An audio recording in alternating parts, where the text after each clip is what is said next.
Assalamualaikum warahmatullahi wabarakatuh. Salam sejahtera bagi kita semua. Shalom, Om Swastiastu, Namo Buddhaya, salam kebajikan.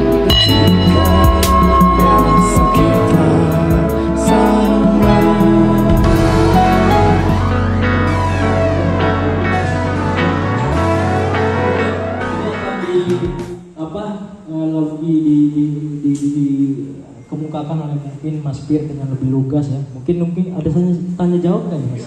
Oh iya, katanya siapa yang nanti mungkin bertanya ya Mas. Dimanapun kita melangkah, kita bisa melihat Tuhan sih. Dalam konteks kan. Kalaupun itu nggak bisa, kita menyadari bahwa Tuhan melihat kita, melihat, mengawasi perilaku kita. Kepercayaan, teman mungkin bisa berbagi dengan situasi di lingkungannya mungkin. Ya silakan, siapa yang oke, silakan dulu.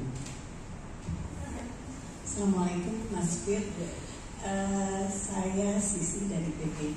Saya ingin membuat perbandingan antara masa saya kecil dengan masa kini yang identik dengan para keponakan. Waktu kami kecil, saya dididik di kultur Muhammadiyah dengan bapak yang NU.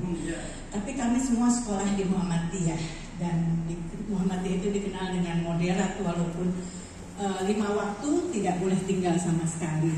Kami tidak berhijab sampai ya saya sudah berhijab setelah saya umroh itu 2012. Nah, waktu itu buat kami asal tidak pakai celana pendek keluar rumah, di dalam rumah celana pendek masih boleh. Nah, ternyata begitu keponakan saya itu di SDIT itu semuanya harus dikredong. Saya sampai bilang gini ke para adik-adik, itu vitamin D-nya nggak masuk ke tubuh anak-anak itu, anak itu nggak bakal sehat. Dia bilang, jadilah itu kulturnya memang seperti itu sekarang. Saya pikir bukan soal kultur, tapi politik, harokah itu dimulai dari PAUD. Nah, saya tanya lagi, mereka tidak mau nali, tapi mereka ya kayak Parawi segala macam gitu. Dia melihat foto-foto saya, Bude ini apa? Foto Bude nali, kok pakai kemben? Kemben itu akurat loh Bude katanya. Terus menurut saya enggak, orang Indonesia itu memang berkemben. Kenapa Bude pakai kerudung? Karena rambut Bude udah putih dan Bude udah haji, berarti itu makanya Bude nutup kan. Terus mereka bilang, ibu deh kafir ya. saya shock ya, itu saya shock ya.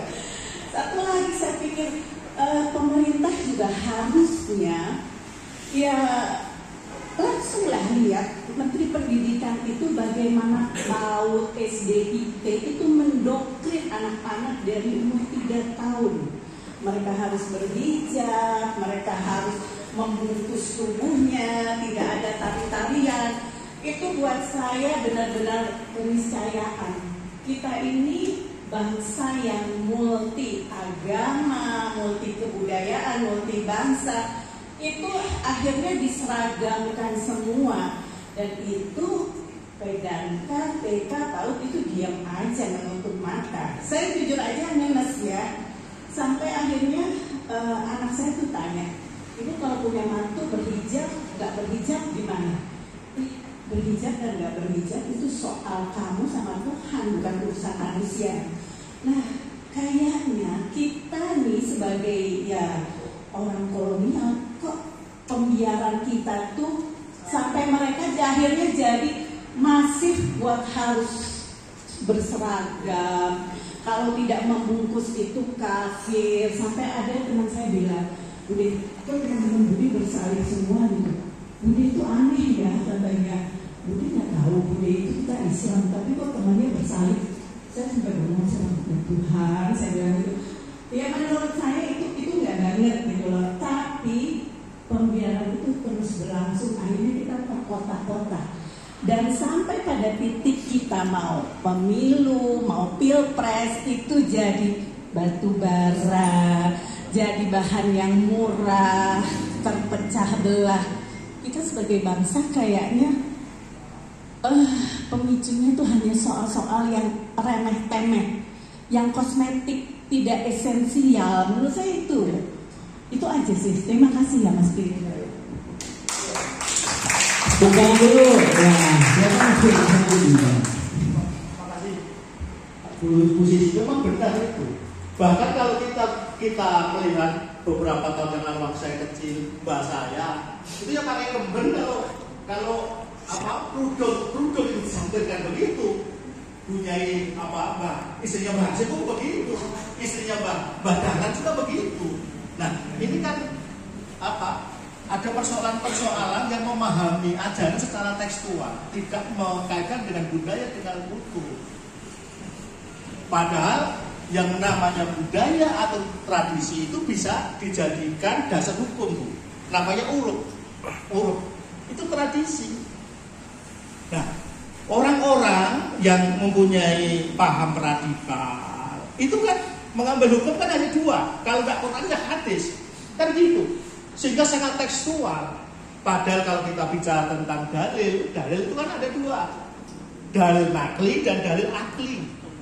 Nakli itu Quran dan hadis, akli itu menggunakan akal.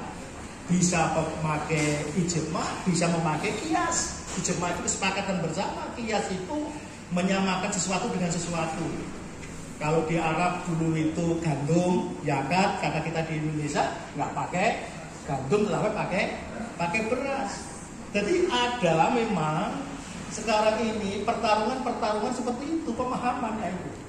Jadi sangat-sangat tekstual, tidak dikaitkan dengan budaya. Dianggap budaya Islam itu ya budaya sesuai dengan teks. Oleh karena itu sebetulnya kita kembalikan ke nilai-nilai budaya setempat. Kalau kita menganut paham demokrasi, ya kita kembalikan ke demokrasi.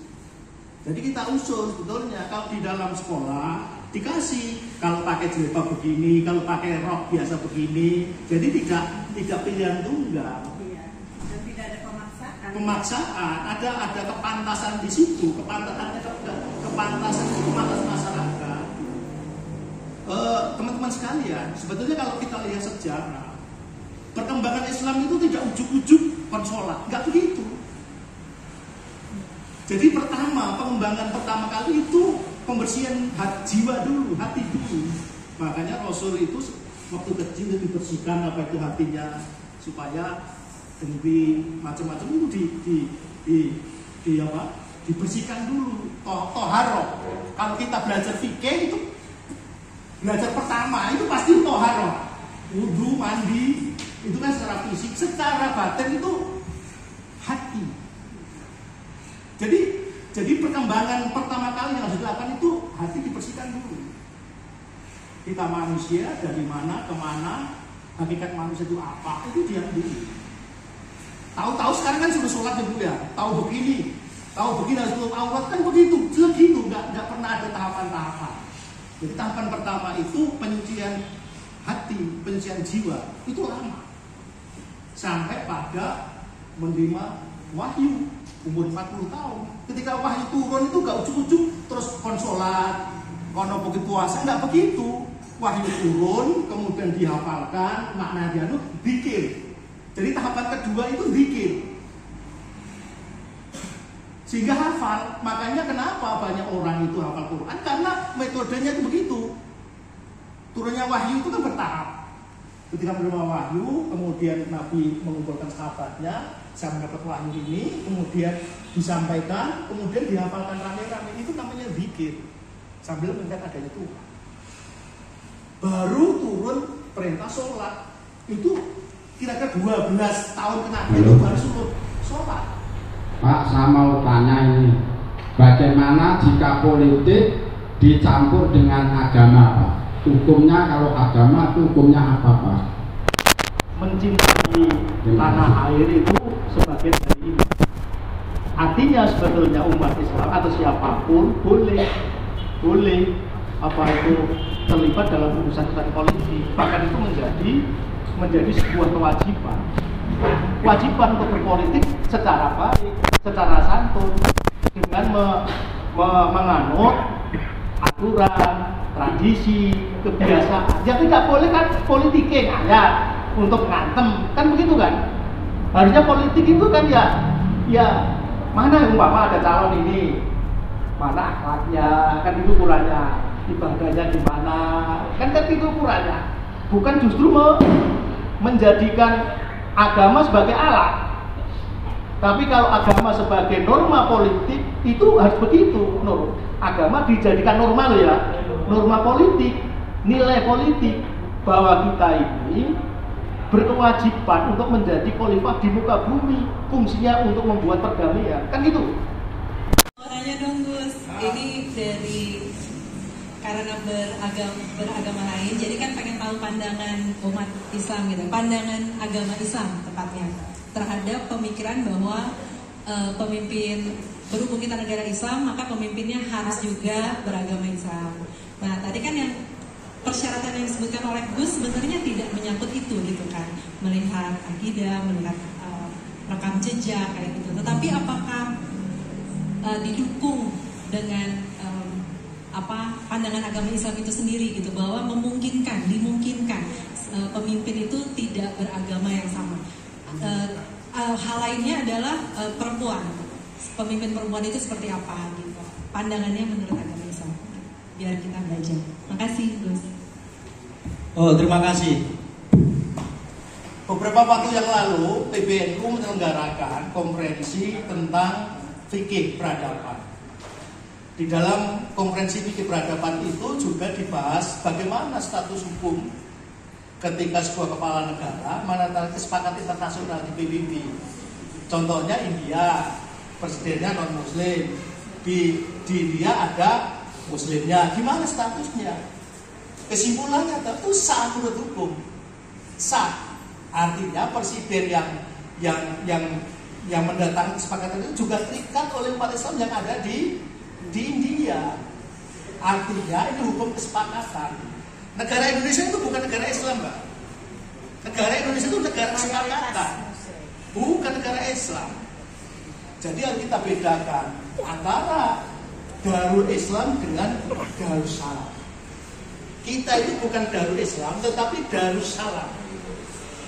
Darul Islam berarti menganut sistem Islam secara menyeluruh, tapi kalau Darussalam itu negara keselamatan. Agama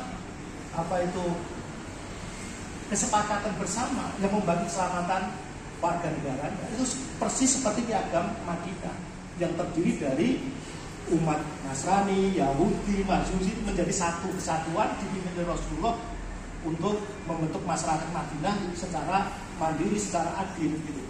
Jadi sekali lagi kita bukan Darul Islam, kita Darussalam, negara keselamatan yang menaungi berbagai macam agama dan etnis. Jadi apakah mesti harus Islam? Nggak ada ketentuannya. Nggak ada ketentuan. Kita ada negara demokrasi yang sesuka pilihan apa itu masyarakat. Itu kan Nusantara bukan Indonesia. Kita pernah punya sultanah di Aceh, bayangkan. Padahal Aceh itu masyarakat yang agamis, yang Islam, masyarakat Islam yang mayoritas. Ada sultanah, coba. Di Jepara ada Ratu Kalinyamat, coba. Ketika suaminya meninggal, digantilah Ratu Kalinyamat memimpin perang armada.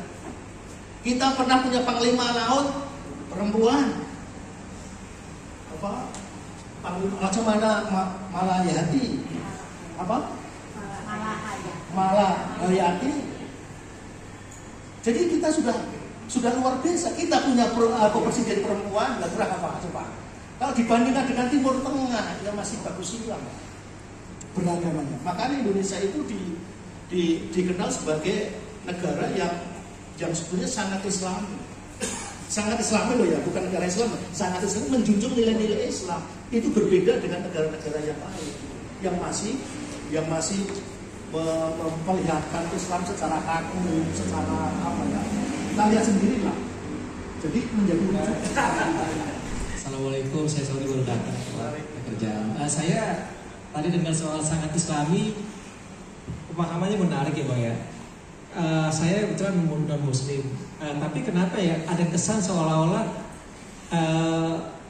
dianggap begitu sangat Islami, kesannya ada tanda kutip ya, harus selalu apa ya namanya ya, bernuansa Islam gitu ya. Itu aja sih maksud saya. Jadi menarik soal sangat Islami, tapi ada kesan yang tadi saya bilang ada kutip nuansanya Islami banget gitu. Makanya kan tadi yang mau bilang kan kita bukan negara agama, bahkan bukan negara Islam gitu ya. Kan? Makasih. Terima kasih ya. Islam itu ada dua pengertian, secara am dan secara khusus, secara khos.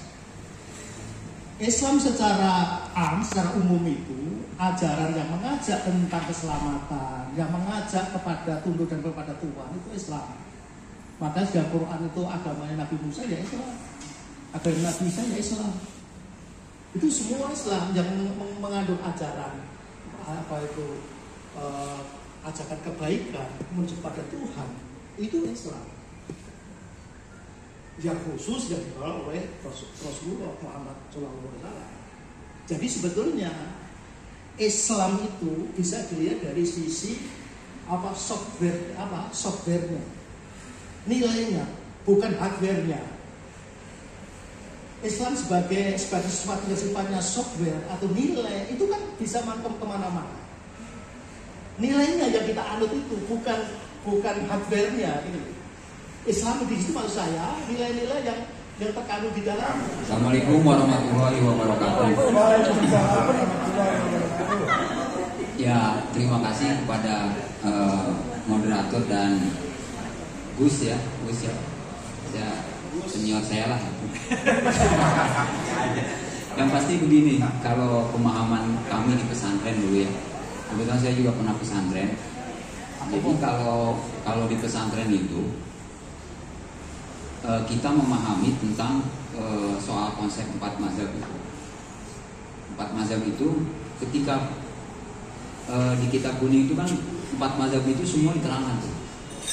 Pandangan-pandangan imam ini, pandangan-pandangan imam ini. Nah, ketika ada perdebatan di pesantren tentang pandangan-pandangan itu nggak jadi masalah. Perdebatan itu sebagai perdebatan khilafiyah gitu. Jadi sebenarnya kalau sekarang misalkan tiba-tiba ada konsep yang transinternasional itu kan sebenarnya pembawaan dari konsep yang di luar pesantren sebenarnya. Nah itu begitu mudahnya orang menerima akhirnya. Jadi kebanyakan orang-orang yang terutama kelompok muslim sendiri itu orang yang tidak pernah punya pesantren, yang namanya prinsip berdemokrasi itu udah nggak mungkin terbiasa. Kalau di pesantren itu terbiasa prinsip berdemokrasi. Jadi misalkan kawan saya ini Muhammadiyah, saya ini NU, kita diskusi nih, berdebat biasa itu. Gitu. Prinsip-prinsip dasar ya, prinsip-prinsip dasar ke agama. Agama yang bersifat kita ini keluar kan kita juga punya keyakinan keimanan masing-masing ya dalam agama. Saya punya keyakinan keimanan tentang Kristennya. Itu sebenarnya kan kalau nggak perlu dibawa di debat umum juga. Nah ketika di debat umum kan dalam ranah umum ya itu jadi persoalan sebenarnya bagi orang-orang yang bodoh menerima itu. Kalau bagi saya menerima semua cara pandang saya terhadap agamanya itu biasa.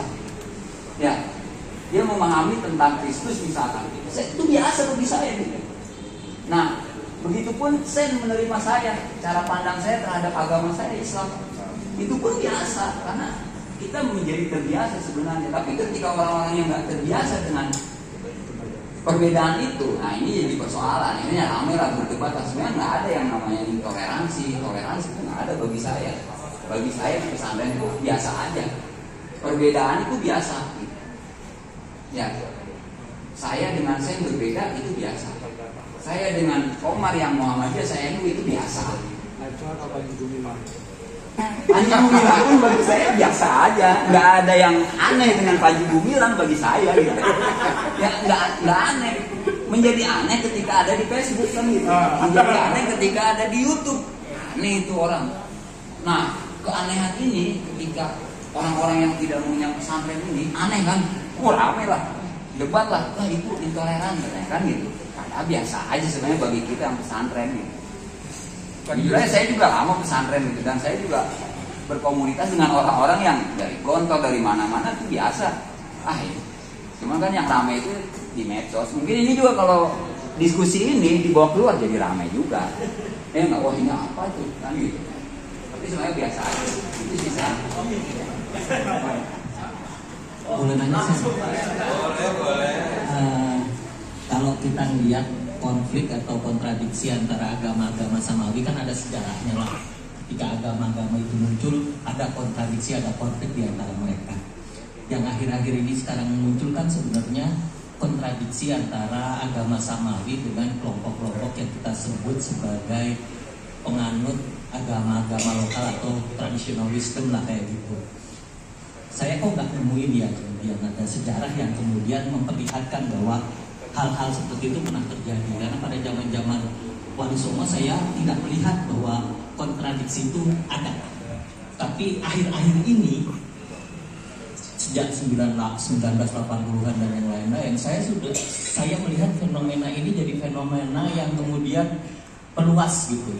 Ada kemudian konflik-konflik yang nuansanya itu pertentangan antara agama samawi dengan kemudian tradisi-tradisi lokal. Paling gampang kita lihatlah konflik yang terjadi di Kalimantan gitu. Walaupun kemudian saya nggak yakin itu konfliknya berbau etnis, tapi setidaknya di media itu dibuat bahwa konflik itu terjadi karena ada perbedaan etnis, ada perbedaan keyakinan, faith. Lagi-lagi antara yang lokal atau yang lebih dulu sudah ada di sini dengan agama-agama baru yang notabene adalah agama-agama impor. Itu aja Gus pertanyaannya. Teman-teman sekalian, perang di Ponorogo tahun 1925 sampai 1930 itu bagi Belanda itu pukulan yang luar biasa. Sampai VOC waktu itu bangkrut untuk biayai perang melawan Diponegoro. Perang di Diponegoro itu spiritnya Islam. Akhirnya apa? Belanda itu sangat mencurigai, sangat berhati-hati terhadap gerakan Islam. Oleh karena itu, pasca Perang Jawa, Perang Diponegoro itu, Belanda mengundang para orientalis untuk melakukan kajian-kajian terhadap sosial budaya keagamaan yang ada di Nusantara, di Jawa, di Sulawesi, di Sumatera. Hasilnya itu berusaha untuk dipisahkan antara agama dengan budaya, dengan masyarakat. Oleh karena itu mereka bikin serat-serat Gandoloco, Garmo Gandul, dan lain sebagainya. Kejawen yang pada awalnya itu merupakan nilai-nilai yang baik dimaknai jelek. Kenapa dimaknai jelek? Karena diturunkan penelitian Privoces membagi masyarakat itu menjadi 3, priayi, santri, dipecah kesatuan sosial masyarakat itu dipecah. Jadi gitu. Nah, salah satu cara dibikin membuat suluk-suluk, dikaji lagi serat-serat lama, dimaknai sesuatu yang baru. Yang baru itu apa? Karena sudah telanjur gerakan Wali Songo itu contoh wayang. Wayang itu walaupun ceritanya dari India, tapi itu dimaknai tauhid, dimaknai agama yang bernuansa tasawuf.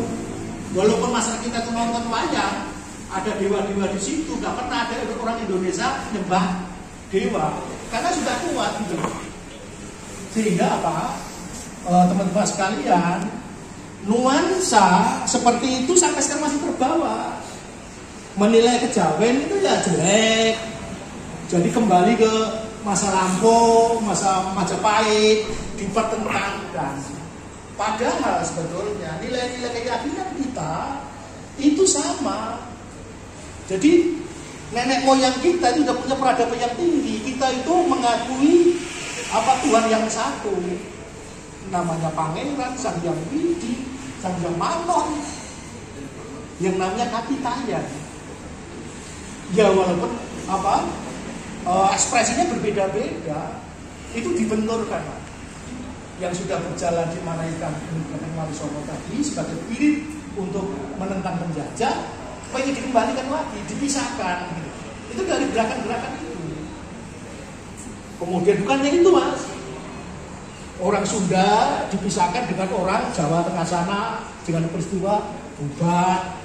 Padahal itu hanya kajian buatannya apa sih dalam kisah serat Kidung Sundayana dipecah. Masa kita dipecah belah sampai hari ini masih ada istilahnya kejawen, abangan. Istilah abangan dulu kan, itu kan dia disengaja digembal-gemborkan. Dan itu sudah dibantah. Konsep itu sudah dibantah oleh disertasinya Bambang Pranowo. Tidak benar itu konsep abangan, priayi, santri abangan. Jadi itu sengaja. Jadi itu sisa-sisa dari proyek kolonial yang melalui kajian-kajian orientalis di Indonesia sampai sekarang. Masih ya. Jadi padahal zaman dulu nggak punya konflik, nggak ada itu konflik. Siapa yang mempertentangkan dengan setelah pasca perang Diponegoro dibikin konflik di Sumatera Barat. Itu pasca perang Diponegoro, perang Padri itu antara kelompok agama dengan adat itu berapa puluh ribu yang mati saat itu.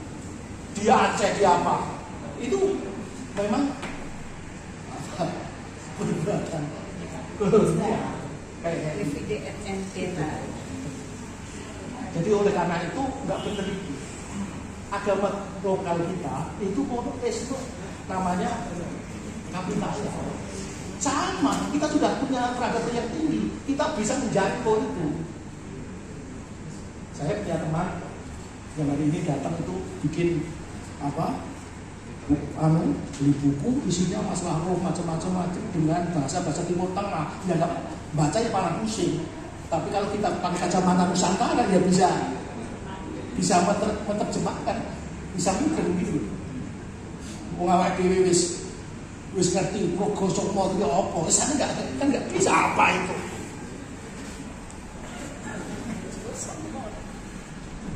Ya padahal kesulitan sama dengan kita tidur, kita mimpi itu kan jiwa kita akan kemana-mana itu. Cuman kalau kita mimpi tidak bisa mengendalikan, kalau ini bisa mengendalikan, mimpi itu bisa dikendalikan. Itulah. Kita punya peradaban itu gitu. Nah kalau kita kembali memahami ajaran agama itu secara komprehensif, tidak ada persoalan. Kita justru malah memperkokoh. Teman-teman tahu bahwa perkembangan Islam di Nusantara ini perkembangan yang terakhir, pertahanan yang terakhir. Ketika Moldova kalah, Banten diserang, kerajaan Mongol diserang, lari ke sini pertahanan untuk menghadapi kolonial imperialisme ini. Para wali sudah punya strategi untuk membendung itu. Nah saat ini teman-teman sekalian yang belum berakhir, kita harus mengkampanyekan bahwa kehidupan beragama di Indonesia, Islam di Indonesia itu rahmatul alamin, ramah. Assalamualaikum warahmatullahi wabarakatuh. Salam sejahtera bagi kita semua. Shalom, Om Swastiastu, Namo Buddhaya, salam kebajikan. Oke, tepuk tangan dulu dong buat Gusti. Ya, asal yang kita dapat tadi bahwa sungguhnya apapun yang kita itu masing-masing dalam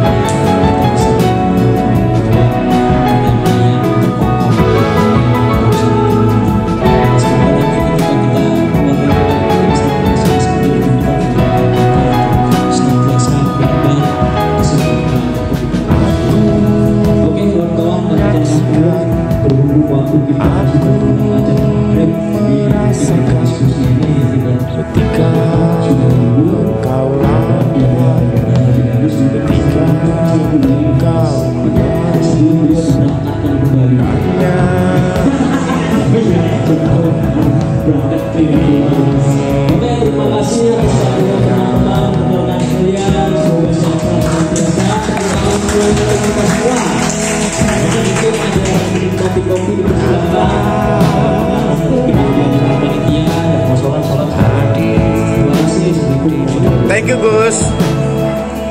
jiwa.